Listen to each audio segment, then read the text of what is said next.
Well, this time of the year brings about the fall work of our cattle, activities like shipping yearlings or preconditioning or weaning and preg checking. There's just a lot going on. So how can we do all this and keep the stress level down in our cattle? If they're concentrating on working for me and working for me is nothing bad happens, then they forget about the past stress. Steve Cote is back with us to talk about some of the low stress practices we can do to keep our animals in the right frame of mind. We're going to start with approaching the corrals with cattle, how to reduce the pressure they feel at the gate, and one of the biggest stressors, weaning. And really, weaning to me it can be one of the worst experiences of the animal's lives, or it can be no big deal. Plus, we'll get into the proper techniques in effectively using a bud box. Steve Cote, as we talk about how and what we can do to keep the stress level low, not only in our cattle, but for me and you as well, on this episode of the Working Ranch Radio Show.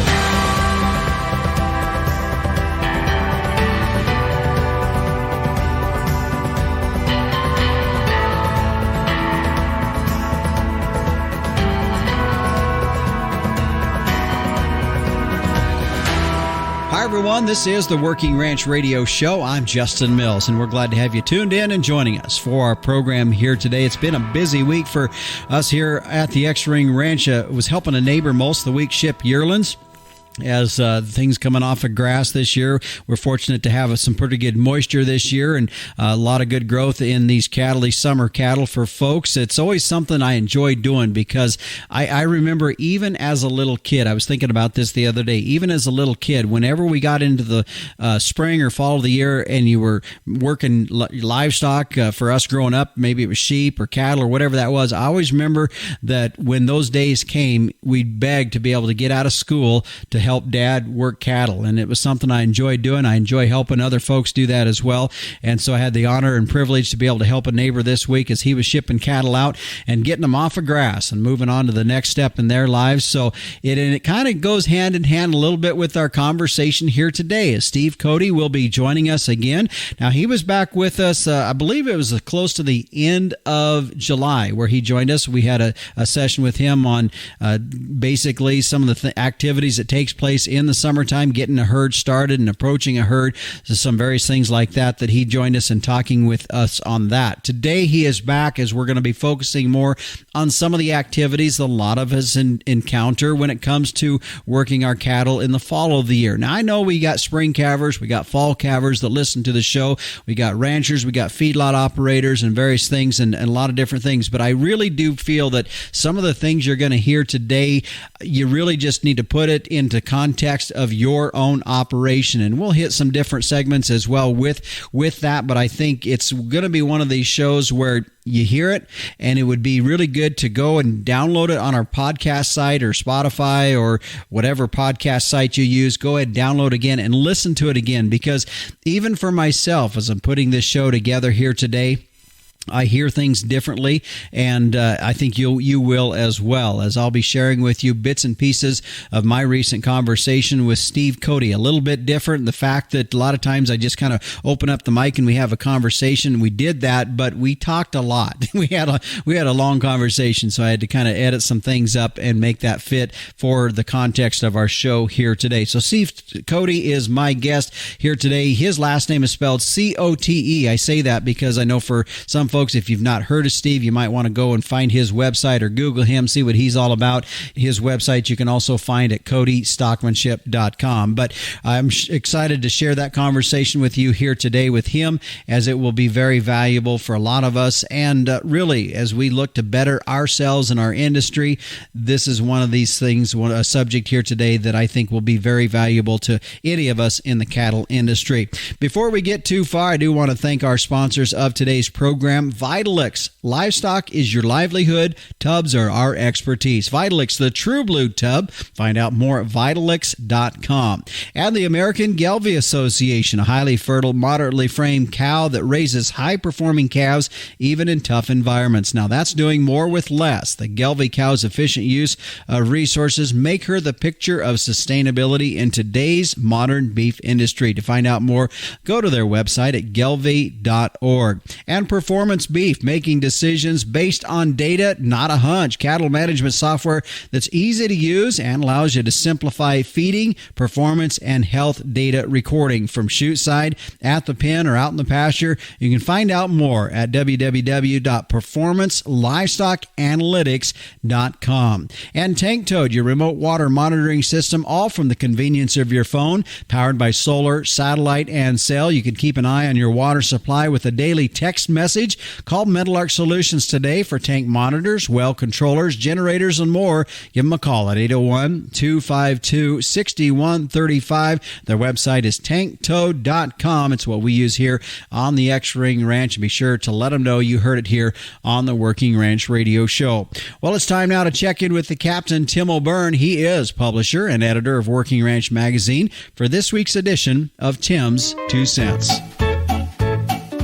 Hey, Justin. Hey, everybody out there in Working Ranch Radio Land. Hope your week went great. Hope next week is even better. Justin, last week you had a great episode on the value of mineral supplementation. And I got to tell you, 18 years I've been at this magazine, and we talk to a lot of people out there. A lot of times guys will call me up and just shoot the breeze, for 20 minutes and just let me know what's going on. And a lot of times this is what I hear. This is the number one thing I've heard probably in the last 10 years since we started really doing a good job of our mineral supplement column. Gilda V. Bryant writes it for us every issue, and trying to really explain the value of exactly what you talked about in that last episode. And the thing that I hear the most is, hey, Tim, guess what? We finally broke down and spent that cash and got a nutritionist to come out here and take some feed samples, have a look around, and give us a custom mineral supplement, or turn us on to a mineral supplement for this area, just like you recommended in the show last episode. And we got our preg rate from 86 to 93%, and it paid for itself in the first year. I hear that all the time. So guys, that is the number one thing I've heard sitting in this chair for 18 years. The second thing is genetics. We went and finally bit the bullet and tried to figure out how to improve the genetics on this place to suit our operation, and it just paid off in spades. Back to you, Justin. All right, thanks, Captain. And yeah, even for myself, as he and I were talking last week after the show, and he shared with you his thoughts here today about in his many years of doing this, it's been something that he's heard time and time again about the effectiveness of a good mineral program. And for myself, it's something that I try to do is ask questions to other producers that I think do a good job with their livestock in terms of being profitable in their ranching operations. And minerals is something that continues to come back as one of the key things that they put a lot of high priority into. The captain also mentioned that something else that is important is improving your genetics. In fact, in the last issue of Working Ranch Magazine, it's the September-October issue that you should have on the kitchen table by now already. It should have already been delivered if you are a subscriber. But he does recap his trip up to Canada for the Beef Improvement Federation's annual symposium that took place. And one of the things, as he and I were recapping that trip that he took up there, that was something he pointed out, was how important it is to be looking at there's really some strong and good ways to improve your genetics, and that to it itself can bring a profitable change to your operation. So take a look at that article. In fact, I believe it starts on page 24 of the September-October issue. And if you do not have your subscription to Working Ranch Magazine, folks, it's real simple. You can go to their website at workingranchmag.com and you can get your subscription started today. Well, we're going to take a break here, and when we come back, Steve Cote will be joining us. I'll be sharing with you parts of my conversation with him as we talk about how do we reduce that stress and some of the fall activity and work that takes place for a lot of us here, whether it's a ranching operation, maybe it's a feedlot receiving cattle, or somebody receiving in some calves for the winter months or fall winter months. Nevertheless, there's things today we're going to be talking about that I think will apply for all of us here in the ranching operation when it comes to reducing the stress in our cattle and how we can work them correctly. We'll be back on the Working Ranch Radio Show after this. There are lots of nutrition tubs out there, but none can match the true blue commitment of Vitalix. Our tubs offer you the most concentrated nutrition at the lowest cost per day. That means more profit for your operation and improved performance for your cow herd. In fact, research shows Vitalix tubs increase feed efficiency by 20%, while boosting conception rates, herd health, and weaning weights. Learn more at Vitalix.com. Vitalix, the true blue tub.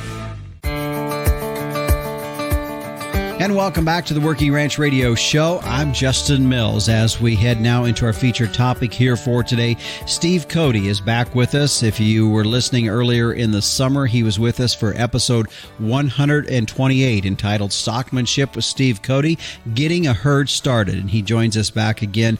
He wrote the book entitled Manual of Stockmanship. Now, by no means is when I say he wrote the book, meaning it's all his ideas. He does give much of the credit to Bud Williams, that was really the person that brought a lot of that type of knowledge into our industry, and merely he just took and put it into a book type form. He has a great relationship with Bud's wife Eunice, who is still alive today, and really credits Bud for a lot of this information. But in his previous experience, worked with a lot of the big range outfits in the western part of the country, and dealing and teaching range riders how to work cattle in places where there's really not the opportunity to have fences and so forth. So Steve Cote, his last name is spelled C-O-T-E, and I just say that because when I say Cote, you're probably thinking different spelling. So if you're wanting to search it up online, then that's the way you can do that. When we finished up in the last episode, we were talking about really focusing on getting a herd started. And as we talk about this time of the year, a lot of us are bringing cattle into our corrals. And so the first question to Steve was really, as we head into the corrals, a lot of times there's a lot of anxiety with us as riders or those moving the cattle and so forth. And so how do we go through that process so that as we're approaching the corrals, we have these cattle in the right frame of mind? Well, one thing that people make the mistake of is, and you need to relax. The cattle can tell, your horses can tell if you're figuring there's going to be trouble, why there will be. So if you follow some of these tips and your cattle are driving well, meaning that they'll speed up when you ask them to speed up. When you prompt them to, they'll slow down. They'll turn to the left and turn to the right. Then and they go and keep going. Then you're ready to bring them into a corral. But still, sometimes there's bad things that have happened to them. By bad things, they might have got crowded and jammed. They may have lost their calf. Guys are hollering at them. Mm-hmm. They got surrounded. So one of the tips that I've got is if you say you've got 3 riders in a line, make sure that line is a T or perpendicular to the direction to the gate. And what I do too is you don't ever want to pressure from 2 places with a group of cattle. And so a lot of times what I'll encourage people to do is help the cattle go through the gate. And some cattle have trouble with it and some don't. But if you do, then what I do is if you think you're going to, then send a rider up front and have him pressure from a place where the cattle can see him and the direction you want them to go. That helps cattle do it. Mm-hmm. Steve, could you expand a little bit more on the gate and what's happening in that process from with the cattle that's causing the stall out? While you just shared with us a tip that can help and create the movement in those cattle to go by you and in through that gate, nonetheless, it is something that we've all encountered. As we're bringing cattle into a set of corrals, they have a tendency to stall out there at the gate. So explain what's going on there and how we can help these cattle to work through that gate a little bit better. The reason cattle have difficulty at a gate is because they can't take the pressure of the riders plus the additional pressure of the gate. So the secret to solving that problem is, if you have a herd of cattle and they won't go through the gate, don't start working them by trying to go through the gate. You're going to get another no answer. And so what I do is if they refuse the gate, if that help at front, a rider up at front, pressuring in the sides of the cattle at a forward angle, feeds them all through, then great. But if you're having trouble, I don't push it. So you don't want to force cattle in, especially if you're going to be weaning them pretty soon. So what I'll do is I'll just pack them up and I'll go around the pasture again, or if it's a feedlot, until the cattle are taking your pressure better. And I'm asking them to speed up and to slow down, to turn. and to slow down and stop maybe, and then to speed up again from riders going down the sides, just so that they get better at taking pressure. And once they're better at taking pressure in an easy place for them, like a pasture or a pen, then they'll be better at going through gates. And so that it's basically that simple. But riders are very prone to circling around them, and that's when you get the breakbacks and bad things happen, and that's a wreck. So well, let's take a break here, and when we come back, we're going to jump into a big subject that produces a lot of stress in cattle herds, and that is weaning. Steve Cote is my guest here today. We're going to continue my conversation with him about some of the practices and principles that we can be doing as ranchers to reduce the amount of stress in working our livestock, and no doubt weaning is one of those things that happens for those that choose to do that happens, that has the innate ability to bring out stress, not only in the livestock, but for us as ranchers as well. When we come back, we're going to talk with Steve on that, about how we can reduce that stress and keep those calves healthy and those cows happy as well. We'll get into weaning when we come back here on the Working Ranch Radio Show.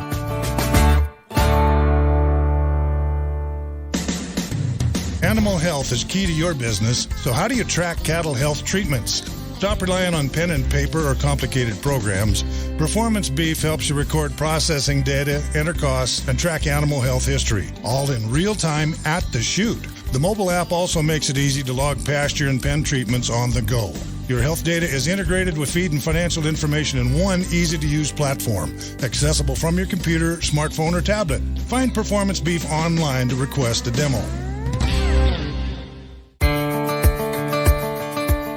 And welcome back to the Working Ranch Radio Show. I'm Justin Mills as we continue with our conversation here today with Steve Cote, as he's sharing with us some of the principles and practices of low-stress cattle management, many of the things that he learned initially from Bud Williams and then took it to the ranges of the West, helping range riders and other folks in the industry continue to put these practices into place on their own respective ranches. And as we left it in the last segment, we were talking that we were going to be getting into weaning in this segment. It's a big topic. It's a big element that we do for some folks that choose to wean that does bring about a lot of stress in our cattle. So how can we do that in such a way that we can keep the stress down in these calves, keep them healthy, keep the cows and the calves both happy in that process? And so we'll jump into my conversation with Steve on that, not only as he talks about weaning, but some of the things that we can do prior to that that can prepare these cows and these calves for that process that takes place, and ultimately really make weaning just kind of an everyday deal that keeps the stress low in these cattle.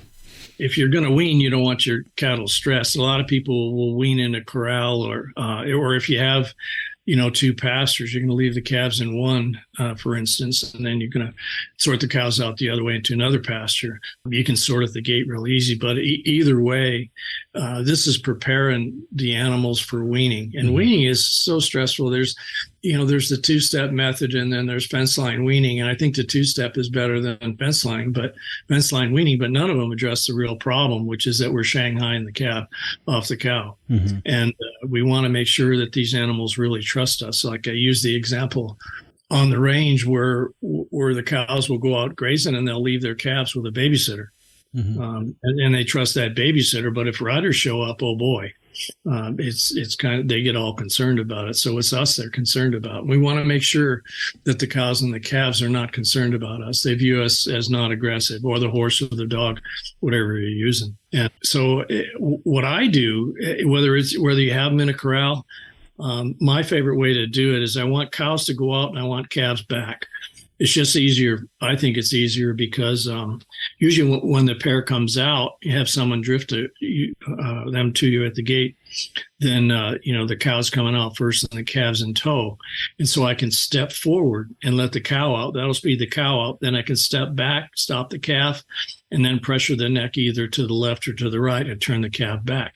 And you can do that all day. And so what I recommend people do is practice this at a gate. Have your wife or a helper just drift the cattle to you and stand as close as you can so that you're not stopping them from going through the gate. But there's some pressure there too. And I just do that. Sometimes some herds I do it that are bad about weaning because they've had bad experiences. I might do that 3 or 4 times, and I might do it once on one weekend and once on another. So you're preparing ahead of time for when you really do wean. And I've got that on videotape, and it's described in the book. I had one herd that was they were easy to handle, fairly easy to handle. Once I got them going, they were really pokey, but then they'd had really bad experiences in corrals, and so they really didn't want to go in. And so what I did is I just worked them. I had Susan, my wife, drift them to me, and I would stand as close as I could at the gate. First pass through was I had to stand, 15, 20 feet away from the gate, and I was just there moving a little bit and let everybody out, and then I let them mother up again. Then I had her drift them to me again, and this time I could get a little bit closer, and I could go forward to speed them up, or I could slow them down a little bit, but they still weren't great. So what you do is you do all the things you're going to do ahead of time with them to make sure that being weaned, the calf being sorted off the cow, it's just old hat. It's no big deal. And that way you're not shanghaiing that calf off the cow, and there's no aggression involved. There's no quick movements. Everything is calm and easy. And after about 3 or 4 times, and it doesn't take that long. It might take a couple hours one weekend, a couple hours the next for me to do it. And then your weaning is just as calm as you care to be. And then if you've got the cows on one side, now I've got a videotape of this one thing that I did where the cows were on one side. There was about 250 cows, I guess, and 250 calves on the other, and nobody cared at all. There wasn't a peep out of them.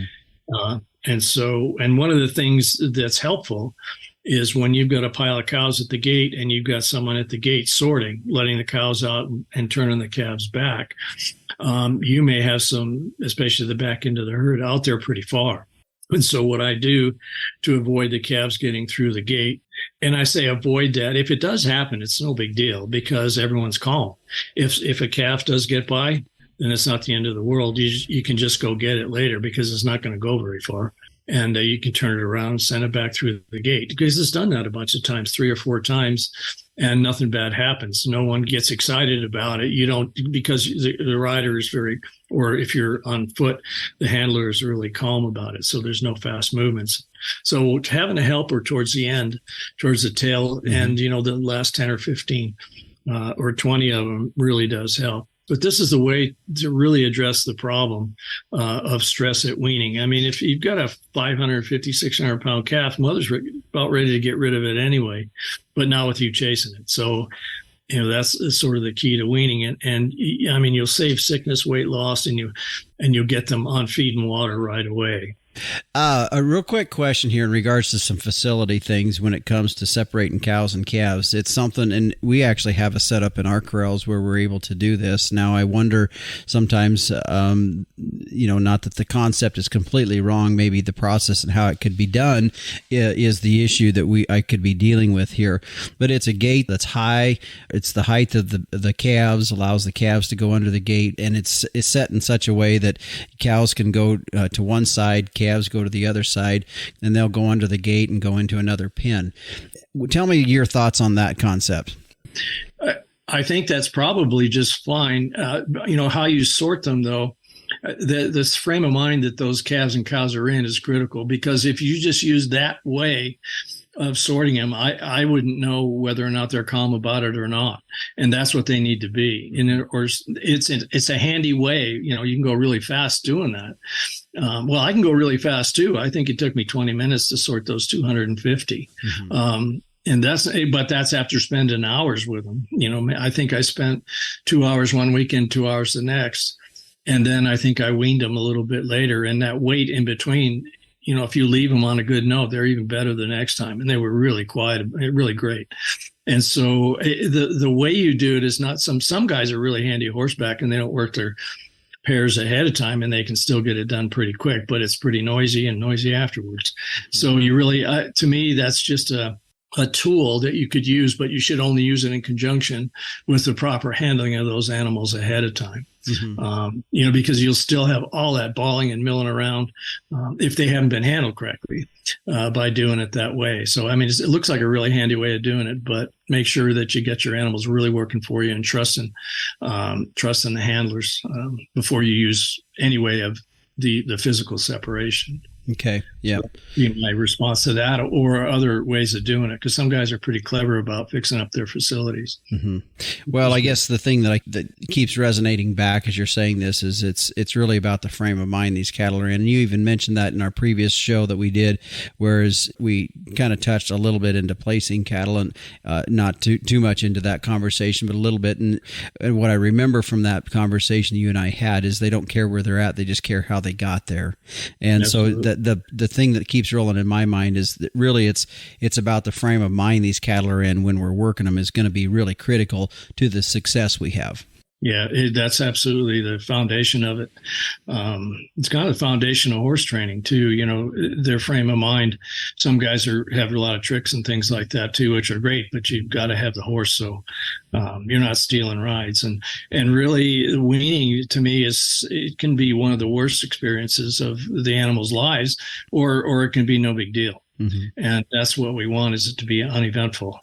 And while weaning is just one of the steps that these calves will go through in the process of moving through the fall of the year, the next step is for those folks receiving these calves. Maybe they're going to a pen in Iowa, maybe they're headed to some wheatgrass fields in the southern plains, or maybe it's just your own background feedlot that you have or range that you're going to have. But nevertheless, the next step is, how do we receive these calves in such a way that we can keep the stress down and recognize what's going on in these calves to keep the stress down and essentially keep them healthy, happy, and gaining. And we've seen this at feedlots where they'll receive calves, from all ranches all over, and the calves are stressed out. They're walking around, they're bawling, they're looking back where they came from.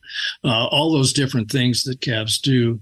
And I encourage pen riders to take that stress off them. And it doesn't matter what animals they are, whether they're cows or bulls or whatever. If they're received and they're stressed out, then I work them until they're not. And basically that's super simple. All you do is work the animals to do things for you calmly, and so that their mind is focused on you. And if you've got cows that are stressed from weaning for some reason, it might take me 20 minutes to get them settled down and calm again. With calves, it could take me 2. It doesn't take very long at all. And boy, is it worth it. Then they go back to feed and water, and you might encourage them to do that. Mm-hmm. In a pen, what I do is I'll just work them towards the other end of the pen, and I'm always letting them come back up to the feed bunks and water. I don't drive them up that way. And I've done that at a lot of feedlots, and it's amazing. They go right up and they start eating and drinking. And pen riders need to make sure they're doing that. I say 4 times, but a couple times a day. And it's so easy to do, but it's a concept that a lot of people don't understand. But it's kind of like a horse. They're single-minded, and they can't think of 2 things. Well, my wife says men are like this too, but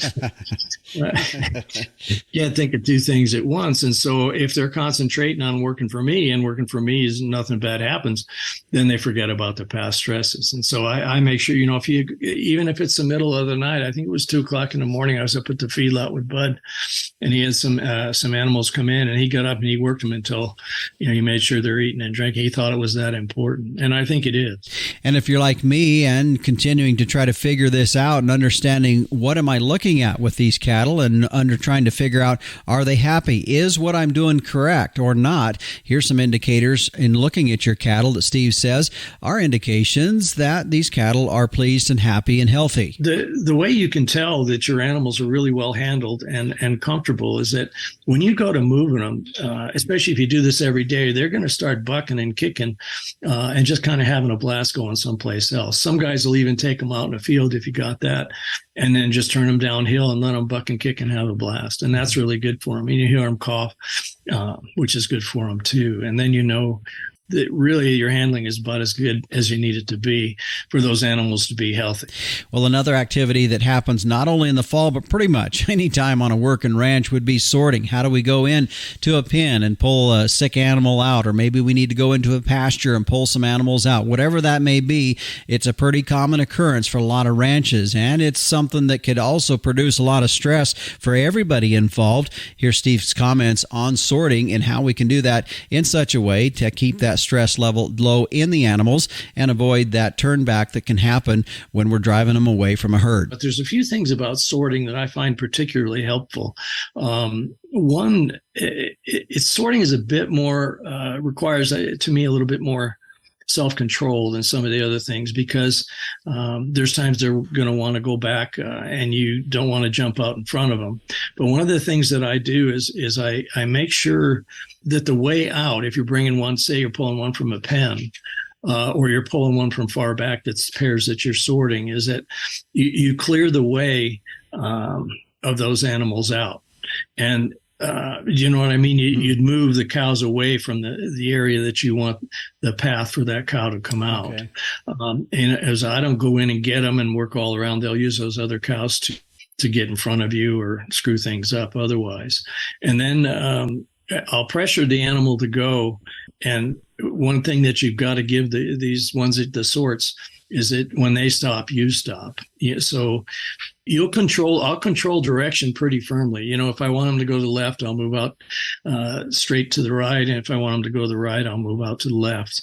Those are all just basic techniques, but I will give them pace. And so I control direction, but they control the pace. And so whenever they stop, then I stop and I just let them calm down.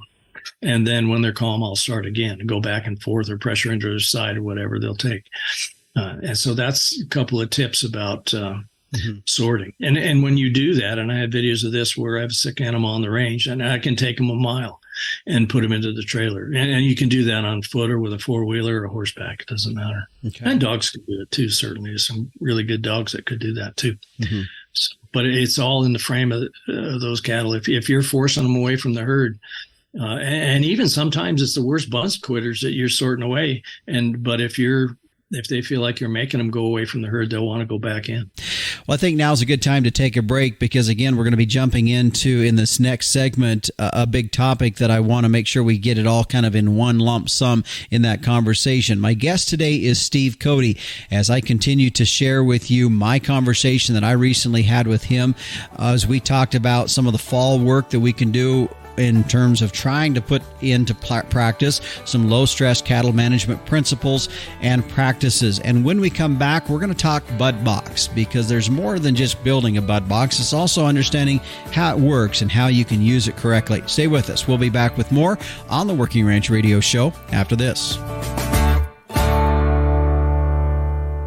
A sustainable ranch is one that can do more with less. And for beef producers, it can start right at the herd level with a cow that's efficient with her resources and environment. And in today's modern industry, Gelbvieh females are the picture of sustainability. Gelbvieh and Balancer cattle are early maturing with maternal superiority through increased longevity, added fertility, and more pounds of calf wean per cow exposed. Adaptable, versatile, and sustainable. All factors that have a positive impact on your bottom line.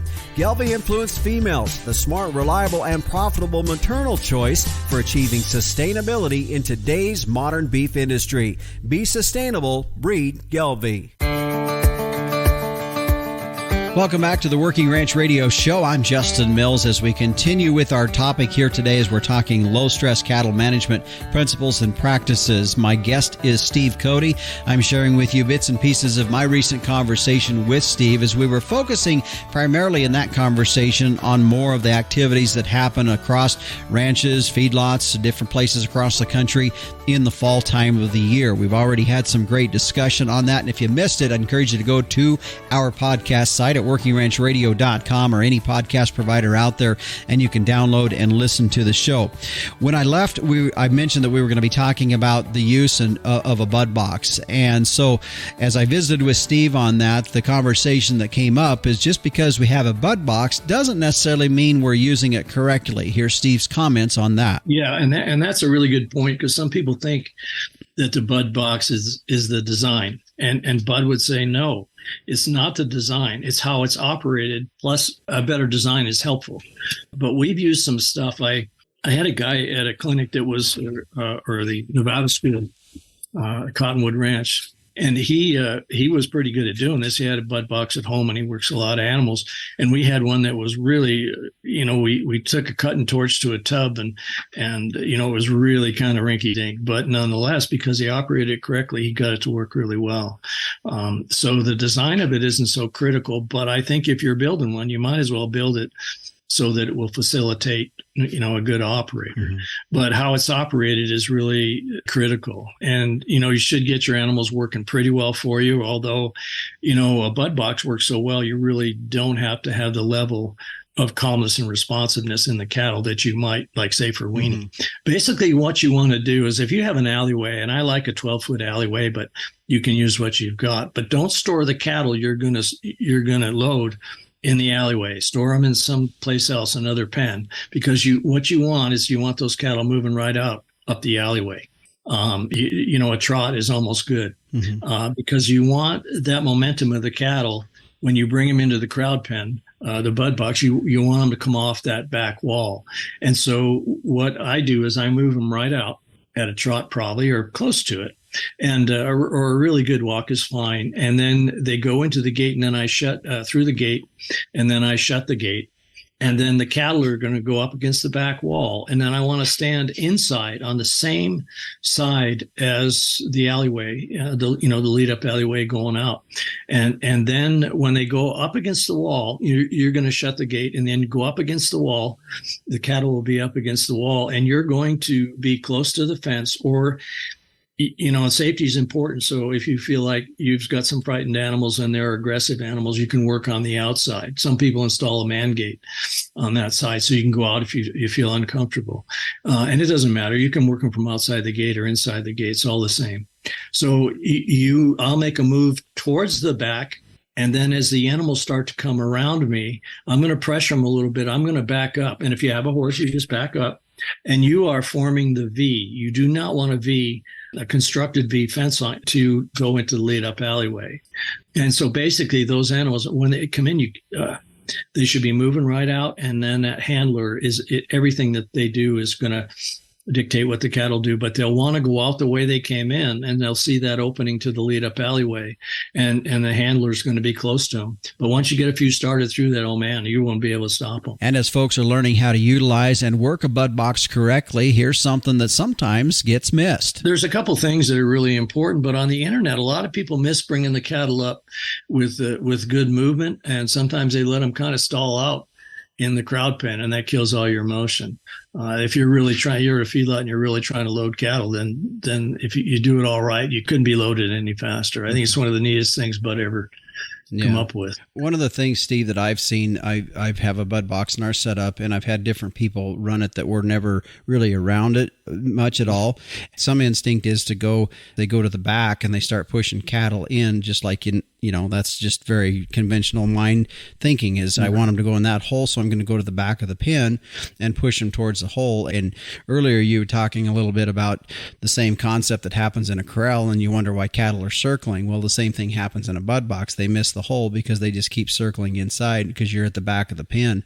And I think the crucial thing that I've seen that is having to show people, as you shut the gate and you are parallel walking to the side of the cattle along the fence, is that as that first one peels off and starts to go by, that you just back up with them a little bit to create, first of all, again, you're using their mindset that they want to go by you. And then that whole step right there, I think, is a key thing people need to understand. Yeah, it's quite true. It's one of those, I think, are the most common mistakes people make is to go back and try to drive them. That's not the way this works. Those cattle are going to feel that pressure if you bring them right in. They'll feel the pressure of that. They know there's a fence there. And so if there's a handler in there, then that handler is going to be pressure that should be taking their attention off the back wall. But don't ever go back and get them and drive them in. That doesn't work. Or I shouldn't say it doesn't work well. Yeah. It's certainly not the best. And they can take a step or two back there to encourage them. But as soon as they come wrapping around them, you want to be where they can see you and where you want them to go. And then you're also forming a V. You're the V, so that they kind of single file. And, and I don't like a V because that's when they get jammed, and then that's when they want to come back. And so I just like a straight opening in the lead up alleyway. So maybe you're in a process where you're contemplating building a bud box or revamping your corrals just a little bit. What size of bud box do you need? Some people have told me they like a crowd pen that's 32 feet long, and some people like them 20 feet. Depends. You don't want to ever fill more than the alley can take, but you don't ever want to fill that crowd pen more than half full. You don't want it crammed with cattle or it doesn't work right. And I like a width. If you work a horseback like a lot of people do, then I like it maybe a little wider, like 14 feet. So you might have one 14 by 28 or 14 by 26 or something like that. Well, without doubt, this time of the year puts a lot of us in a point of contact with our livestock, and there's never too late of a time to get started on ways that we can put into practice some of these things that we have been talking about here today. And as I wrap up my conversation with Steve and share with you some of his comments, one of the things that I'm reflecting on the most was just how important it was to be working with our cattle ahead of time and begin building that trust in those cattle. Yeah, that's really the secret to everything. And I think a lot of people missed Bud Williams talking about getting your animals working well for you, which means to me that you need to develop trust with those animals. They need to see you as in absolute command, but you're a dictator, but you're benevolent, so to speak. And then what you have to do, you need to work those pairs ahead of time so that they know the handlers are not aggressive. If you can, I think the ideal thing to do is work these cows during the winter. And if you're not experienced with stockmanship, then, work a calm cow and get her so she'll go straight, she'll speed up, she'll slow down, with all the techniques. And then work some more cows. And then I recommend that you get the calves working, as soon as they're up and about. You'll have calm cows. They have the calves. And what I do is pressure a calf into its side. So it'll kind of hop ahead and get it to go. And then the next lesson in this is going to get it to go and keep going. And that's not too hard. I show that on videotape where you pressure the calf to go. That's one lesson, one learning event. And you got to stop pressuring it. The next lesson, when the calf is calm about going ahead from pressure into its side, then what I do is I pressure the calf to go. And then as soon as it wants to slow down, I come in and pressure again. Mm-hmm. And you can do that a couple times. Pretty soon the calf knows when you pressure him, it needs to go and keep going. Okay. And that's really helpful with herds of pairs. And another advantage to working cattle ahead of time before those given days when we have maybe a little more help than we absolutely would need is that it begins to build a little bit more confidence in our abilities in recognizing what we're seeing and what we're doing out there when it comes to putting into place these low-stress principles and practices. I had one fellow, he lived across the street from me here. I helped him bring the cattle off the range. He had about 400.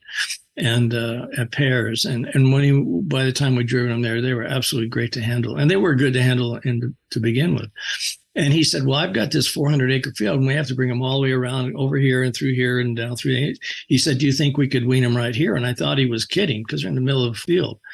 And he had about a 30-year-old horse, I think it was, and a couple guys on foot. Anyway, he said, what if I just stood here? And the herd was all looking at us talking, how they, and he said, if you'll just sort the cow out, go, and then I'll move over to the left or right or whatever, give her an open way.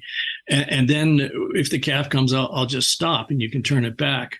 And I thought, well, this guy believes enough in it. I think it's asking a little much. I'd never done that way, but it worked. And then his son, who was pretty handy at this, he just finished the rest of the animals. I did about 100 and he finished the rest. And the next day there wasn't a peep out of them because they're right across the highway. I can hear.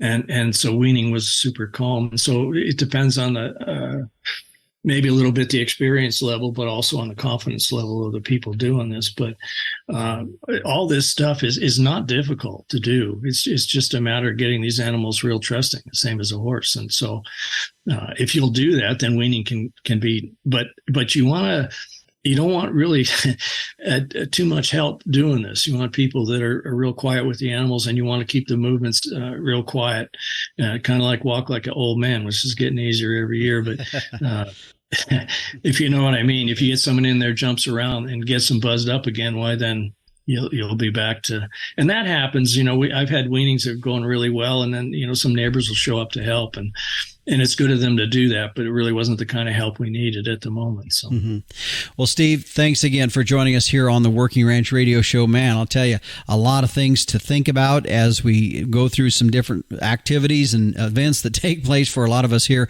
in the fall of the year. And I know for myself, just kind of going through this conversation with you again here today, I see things a little bit differently. It's going to be definitely, folks, one of these shows that if you go back and you listen to the show again, I think you'll pick up some things you maybe missed the first time. So I encourage you to do that. And Steve, on behalf of all of us here at the Working Ranch Radio Show, thanks for joining us here on our program today. Yeah, my pleasure. Thanks. And again, my guest today has been Steve Cote, and his last name is spelled C-O-T-E. And the only reason I mention that is because if you want to find out more information and go to his website, it's cotestockmanship.com. And he truly is, folks, somebody that is really a proponent of just getting information out about low-stress cattle management, a lot of the different principles and practices that we talked about today and what we've talked about with him before. You can find out more information about him at his website. And by the way, of course, he does have a book and a thumb drive and some other pocket guides, some things like that you can purchase if you're so inclined to as well. He's a great resource, and I appreciate him joining us here today on the Working Ranch Radio Show. Well, stay with us. When we come back, meteorologist Don Day joins us as we take a look at our long-term weather. We'll be back on the Working Ranch Radio Show after this. Do you have a young child, grandchild, niece, or nephew that loves the weather and wants to learn more? Day Weather has produced a children's weather journal full of weather facts, fun weather experiments, coloring pages, and pages to record weather observations for every season of the year. The weather journal is for ages 3 to 7 and designed to be fun and educational. The interactive weather projects are fun for the whole family to take part in. For only $10, the Day Weather Journal is a great gift idea for any occasion. Click on our Amazon link to order at dayweather.com. And welcome back to the Working Ranch Radio Show. I'm Justin Mills as we head now and take a look at our long-term weather. Joining us is meteorologist Don Day with a look at our weather. And Don, last week we talked a little bit about the third week of September being a week where we know something's going to happen, and not a whole lot's changed in terms of that opinion out there that we do know there's things shaping up. It is that going to be that time frame where if anybody's going to give you a 7 to 10 day accurate outlook, they're full of baloney. Yeah, 7 to 10 day outlook is hard any time of the year, but when you're changing seasons, that's certainly the case. But the writing is on the wall that we're going to start to see the release of some colder weather from northwest Canada into parts of the United States. And really, even in the past week, we have seen some cooler, more fallish-like weather cover a lot of the U.S. I mean, even down south. Temperatures have been not nearly as hot down into Oklahoma and Texas and down into New Mexico. They've not only cooled off, but they've been able to pick up some needed rainfall as well. And that's spread across a large part of the country. So we've seen summer get turned down significantly, but as we get into next week, we're going to see a system coming in out of northwest areas of Canada, off the coast of British Columbia. And we're going to see from the Pacific Northwest through parts of the central and northern Rockies, and then later afterwards, late next week, some colder weather moving into the northern plains. And I think it's the type of system that really kind of just says, okay, hello, this is fall. I'm here knocking on the door. Yeah, for sure. And I mean, I think even people have felt it. I mean, you just kind of feel it in the air, some things changing. So with that, we talk about that potential of seeing that through the Northwest and the Northern Plains. When we look at that Midwest part of the country, I know we're still maybe a little ways off, or we are a ways off from any of the fall harvest on the corn. But where are they at? Because, man, their summer in the Midwest or in the Corn Belt area has been hot and then wet, then hot and then wet. And so is there anything that they're going to see that's going to affect our corn crop for the year? It doesn't look like it. I mean, they have trended cooler in the Midwest and the Corn Belt, but it's also come with a pattern that's been a little bit drier as well. And what I see really for the last days of September for that part of the United States is going to be pretty much tracking near averages. So I think in terms of any significant weather to change the outcome of yields or crop conditions there, I don't see that at the moment. Mm-hmm. I want to swing back to the southwestern part of the country, because when this weather does change, that is the Four Corners area is an area that's looking like they're going to be quite a bit cooler than average.